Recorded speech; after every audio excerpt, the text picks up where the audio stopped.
How much time, money are you really wasting on or mismanaging multiple projects?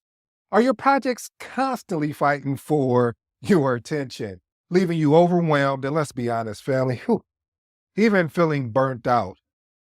What if I told you that the key to faster solutions and better outcomes is hidden in your ability to watch this, family, manage your time, communication, as well as your project expectation?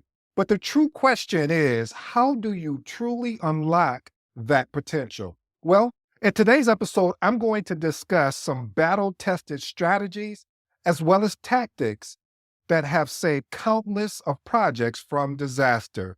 Oh, by the way, P.S. This is real life project management, not theories. You mind if I share a story with you? My manager assigned me another project manager's project, and the project was already in the middle stages when I took over the project. Now, I know the most appropriate way to respond to a matter like this is to tell your manager, "Thank you, and I will get you up to speed as soon as possible." But to quote the great Whitney Houston, hell to the no. I mean, literally, family. I mean, okay, that was what I was thinking at the time, if we're just being honest. So I had to ask, you know, one vital question is what happened to the other project manager leading the project? My manager said that he couldn't lead the project because his other two projects were taking up more of his time than he thought. So, family, at this point, you know where my mind is. If you don't, here, I'll just tell you, I was hot at, okay, I won't go there. This is a G-rated show.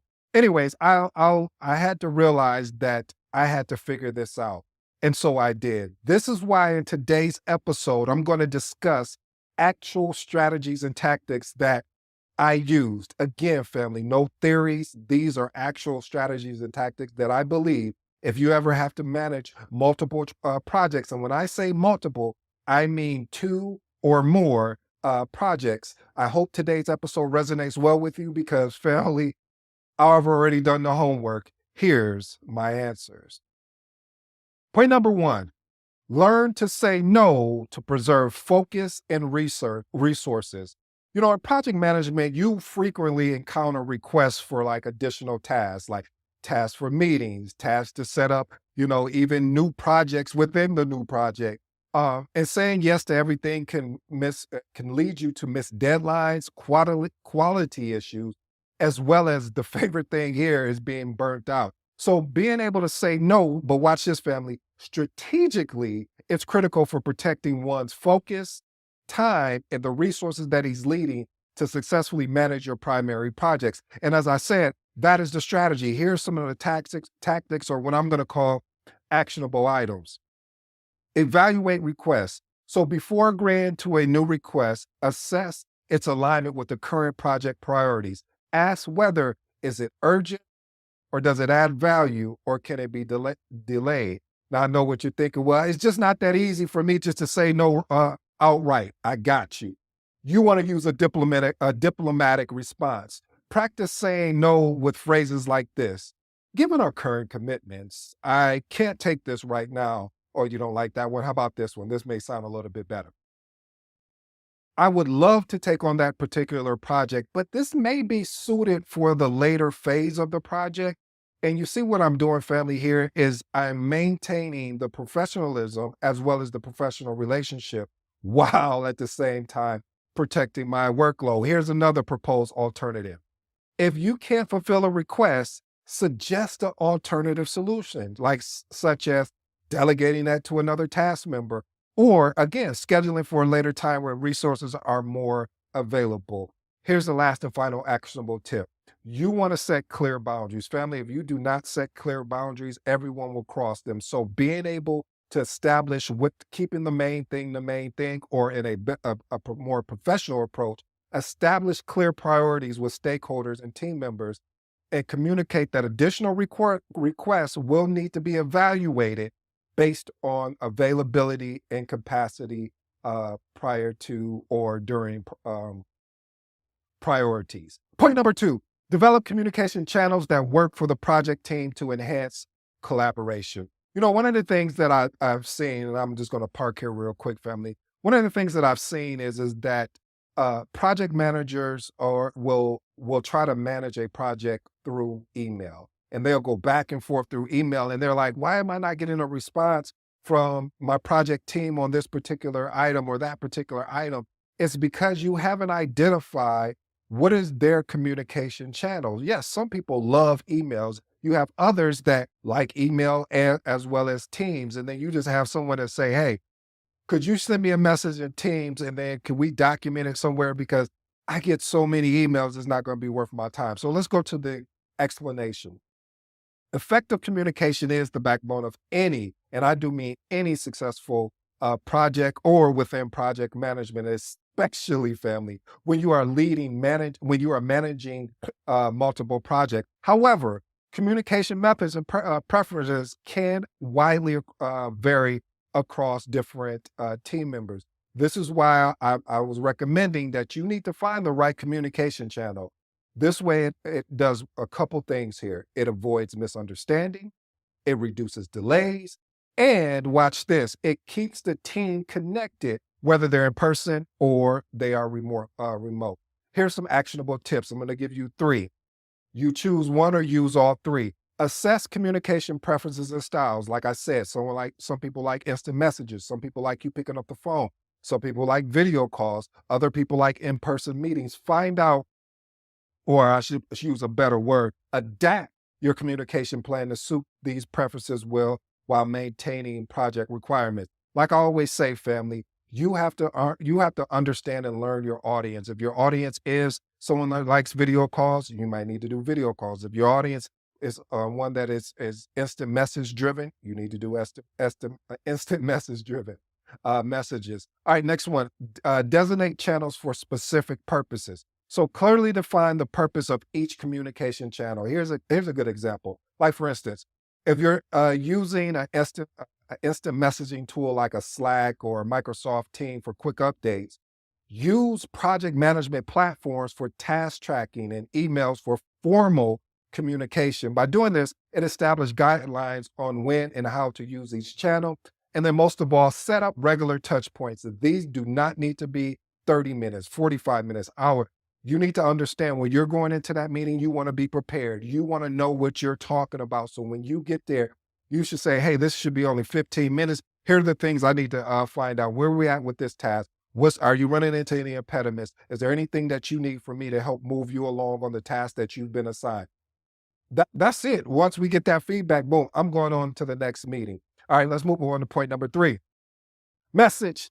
You know, again, if you're new to the episode, anytime I say message, this is something you want to pay attention to. If you're looking at something else besides listening and watching this episode, then I want to stop you right now because this tip right here is the tip that really helped me become more focused and reduce the distraction. I actually use this in my personal life. You're like, "Okay, ED, hurry up and get to it." I got you. So practice time blocking to maximize productivity and reduce distraction. Again, practice time blocking to maximize productivity and reduce distraction. Listen, time blocking is a productivity technique that involves setting aside a dedicated period of time for specific tasks or projects. This method allows you to focus deeply on one task at a time, as well as it minimizes distractions, helping you to make significant progress on each project. Let me park here again. I know I'm doing a lot of parking. We'll just say, "Hey, we're going to do this because I really want to over deliver on today's episode because I really truly believe if you are leading one project, two projects, or more than that, these techniques or these strategies and tactics is going to help you along." So reason why I use this time blocking effort in my personal and professional life is because you will get notifications and we're human. And what I mean by that is that there may something you may have subscribed to this episode, in which I appreciate, and it may come through, which I hope you put in watch later if you're working on something. But what I'm trying to say is that we can get caught up into something and an hour can go by, 2 hours can go by, or better yet, someone could come up to your desk, I mean to your cube, to your office, and they will just start a conversation with you. And the next time you look up, a couple hours have went by, and you're like, man, I haven't got anything done. So time blocking ensures that all projects receive the attention they need without being overshadowed by urgent and less important tasks. Here's your actionable tips. Create focused working sessions. What I would recommend is block off your calendar for 60 to 90 minutes on a single project. Now you can break this up how it varies, but this is something you want to do. And most of all, the secret sauce or the secret technique is using the do not disturb. Whether if you're in Teams, do not disturb. Whether it's your phone, do not disturb. Because again, if you do not do this, we're human. I fell for it every time. Like, I'm not going to put my phone in do not disturb because, what if a call or what if this, I start making excuses for why I don't need to do it. And every single time I fall for that trap, I lose time. So putting your phone in do not disturb really helps eliminate distractions. Next one, use buffer blocks for unexpected tasks. Now, when you build in buffer time between your time blocks to handle like unforeseen issues, quick tasks, or breaks, this flexibility really helps you stay scheduled even if something unexpected arises. And the last and final tip, evaluate and adjust weekly. At the end of each week, review your time blocks to see what worked and what did not work. And then adjust for next week's schedule based on the time blocks where you are most productive and where improvements can be made. So if you realize, hey, I really don't probably need that whole 90, I probably need half of that, so I'm only need 45 minutes, then block your time off for that particular piece. But you constantly want to be measuring to see what is working well for you. Point number 4, delegate effectively and efficiently, or I should say efficiently, to optimize team productivity. Um, hmm, I'm sorry, Phil. It just brings back so many memories, and because it's important, you try to do everything on your own will lead to burnout and most of all important, inefficiencies. When you effectively delegate, it allows you to distribute tasks to the right people based on their skill set and capacity. And now this allows you to have free time to focus on the higher level project oversight. And by doing these things, you can clearly define what are the realistic deadlines and the right resources that are allocated to complete the work successfully. Here's an actionable tip, or I should say tips. Provide clear instructions and expectation. When you're delegating, be specific. Be specific about the task, objectives, deliverables, deadlines, and quality standards. Next one, empower team member with authority. I know as project managers, either future project managers or current project managers, you're going to get into a place where you are going to want to try and control everything. Trust me, I've been there. I've done that. I've got the t-shirt, the shorts, the matching socks to go along with the whole outfit, but it just does not work because you have to pay attention to the overall project and still go down and see what is going on in the day to day. So delegate not only tasks, but also decision-making authority that goes on within the team.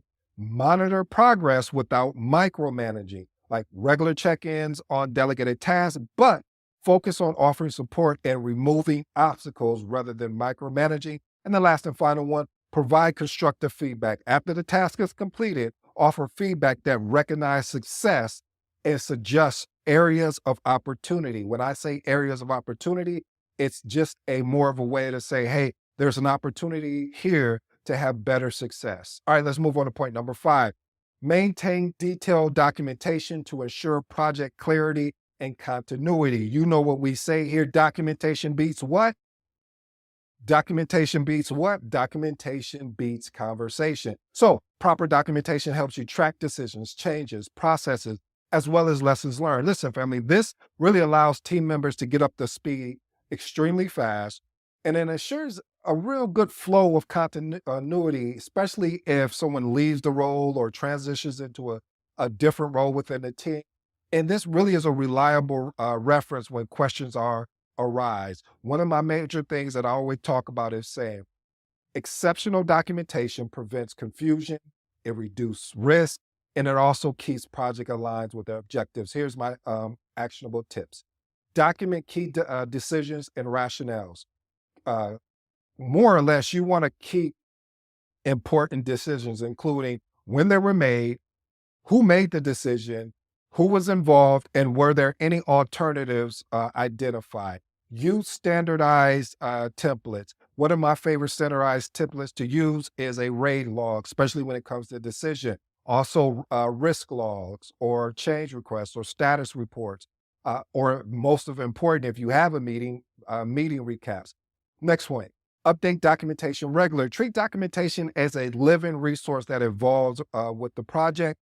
And my last and final two, organize for easy access. You want to put this in a location. Most of the time, someone will have like a share file or a SharePoint or some type of team repository where you can put it, more or less like a cloud-based type tool. And then the last one is encourage team contribution.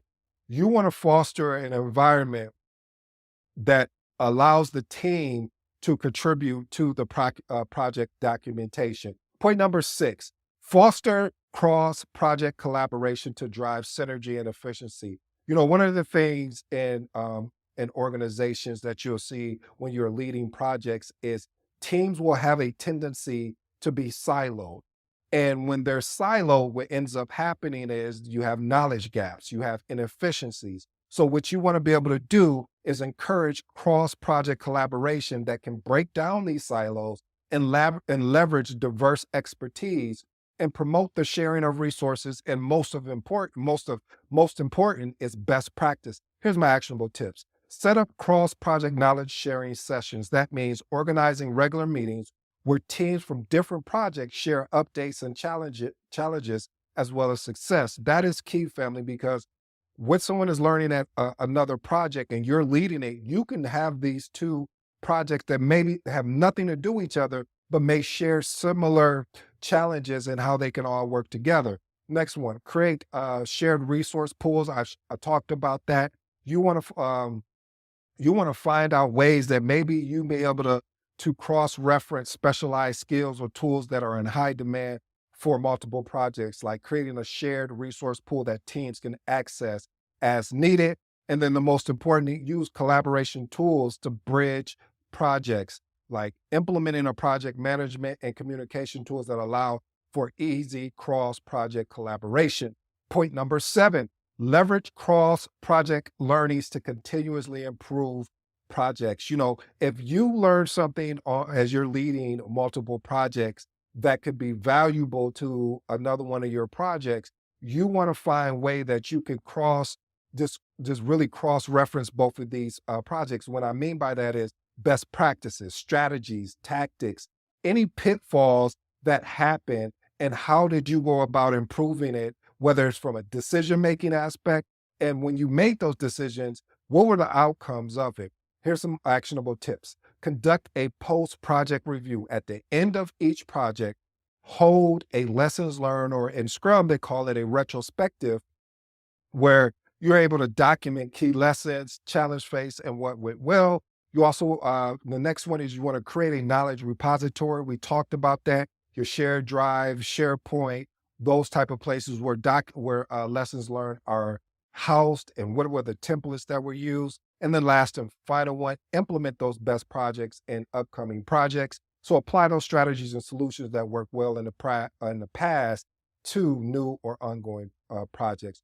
Point number 8, standardize project management processes to enhance efficiency and consistency.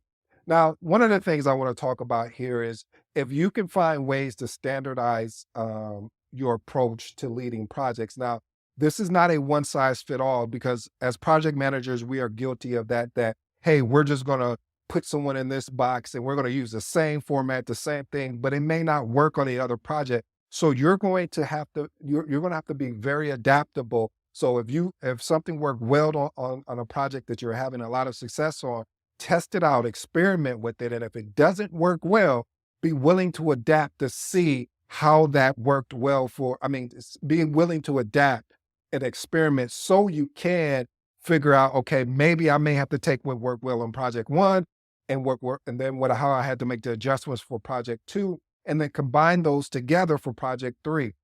This way, this really helps you. But I will say, if you do find success on using the same thing on project one and it works well for project two, here's the actionable tips that you want to use. You want to create standard templates and checklists. This means developing standardized templates for project documents like your risk management plan, your communication management plan, your status reports, your project charter. Now, again, I've seen project charters have been multiple pages, and I've seen project charters that's been one page. I've seen communication management plans that have been one page, and then it's been multiple pages. So again, you have to see what works well for the project that you're leading. Use automation tools where possible. That's one of the things that can really help you if you're leading multiple projects. You know, one of the tools that I liked leveraging was a software, and they were bought out, was called Clarizen. This was a project management software that really helped automate like your project status report, and where executives to directors to VPs, they can just go into the tool and look to see where you're at. All they had to do was hit a button and it automatically populated out a status report. So anytime you can find ways to generate something automatically that you're already doing as a repetitive task is going to be useful for you. And also my last and final one is establish a project management playbook. This is what I always tell my newbie project managers to do who are getting into this game called project management. Is start building your playbook. I promise you, I wish this was something I would have done early in my career of creating this playbook. And by creating this playbook, what this allows you to do is if you decide to leave that organization and go to another one, you have a playbook where you can go in and you've kind of experienced some of the highs and lows. And now you can take some of that information and you're already experimenting with that information to see what's going to work well in this particular organization. And basically, what it is, family, is just a document that should outline best practices, the templates that you use, the roles that you encounter against all the different projects. And PS, make sure you regularly update that playbook as you evolve. All right, here's my two bonuses for you, family. Like I said, I want to over deliver. So prioritize projects strategically to maximize impact. When you are leading multiple projects, it's crucial to focus your energy and resource on those that have the highest strategic value. Without a clear prioritization, you risk spreading your effort too thin. I have been there. This is why I'm sharing this with you. I was literally in back to back to back meetings, and I was having to come in early to get some of the admin stuff done and then staying late to get the remaining of the admin stuff done. So being able to, and once I understood, hey, what's the highest strategic value here? And how you do that is to basically find what aligns with the business goal. What is the return on investment, the urgency, and most of all, what is the stakeholders' expectation? Ensuring that's going to have the most impactful initiative. Here's my three actionable items. Classify projects by categories. Here's how you group them. So you group each of your projects into such as high priority, or basically mission critical, medium priority, which will be translated into important, but not an urgent. And then low priority is nice to have. Really, family, these classifications can help you allocate your time, your resource, and how you're communicating your efforts. Next point, communicate priorities clearly. You know, one of the things I realized, and it just reminds me of just anything in life. Have you ever went to a restaurant and you are waiting for your food and you're waiting and you're like, what's taking so long? And instead of, if they would have came to you and said, hey, I want to let you know before we start, if the server came up to you, say, hey, before we start this experience, I want to let you know we are a little backed up in the kitchen. Because we're a little bit backed up in the kitchen, normally would take 10 to 15 minutes to bring out your food, may take an extra 10 or 15 minutes. If you're okay with that, then I would love for you to stay. But if not, I just want to set the expectation. And a lot of times, family, we don't set the expectation with our project team members as well as our stakeholder. So then what tends to happen is they start to push back. So the more transparent you are, the better you have at them pushing back because now they understand what is actually going on. And the last and final point, revisit priorities regularly. You want to be looking at the organization goals, have they evolved, and periodically reassessing project priorities because, again, just like anything, there's always a shift in business needs or new opportunities and you want to make sure that you're up to speed on that particular thing. My last and final bonus, and then I'll give you my closing remarks, is manage stakeholder expectation proactively to build trust and prevent crisis. I'm just going to sum this up really fast for you, family. I kind of shared the story about the restaurant and the server.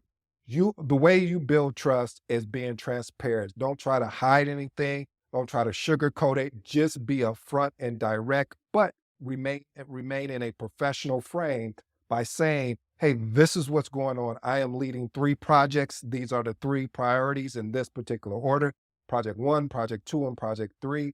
If there's anything that you need from a communication or you have any questions or any things of this nature, I will set up office hours. And that is key. This is an actionable tip. This just came to me as we were discussing this and saying, you want to set up office hours and I would say set up a 30-minute or 45-minute office hours. And what you can do with that time is say, I have office hours available. If there was something you felt that was not covered, if there was something that you have a question about, if there's anything that may come up along in your journey as you're going through the project documents and artifacts, please come to this office hours. I will make sure I answer any question. See, now you put the ownership back on them. And most of important, here's another actionable tip. You want to address issues as fast and as early as possible because the more proactive you are, instead of reactive, the more respect you're going to get from your stakeholders. Here are my 3 closing remarks. Point number 1, have the ability to learn how to say no so you can preserve your focus and resource. Remember, I gave you a proposed alternative. Here's an example. If you can't fulfill a request, suggest an alternative solution, such as delegating the task to another team member or scheduling for a later time when resources are more available. Point number 2, practice time blocking to maximize productivity and reduce distraction. Like I said, family, putting your phone, your calendar in a do not disturb.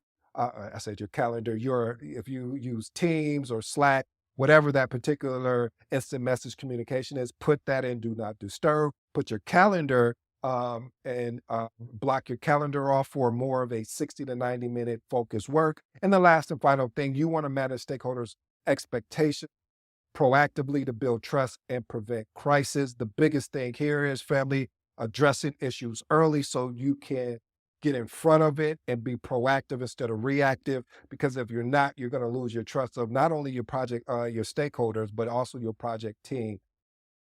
Family, I thank you so much for listening to today's episode. As you know, I go by the name ED. For all you smart and intelligent folks, that simply means Ed. And today's episode was really about, this is real world project management discussed, not theory-based project management. Until next time, I'll see you. I'm out.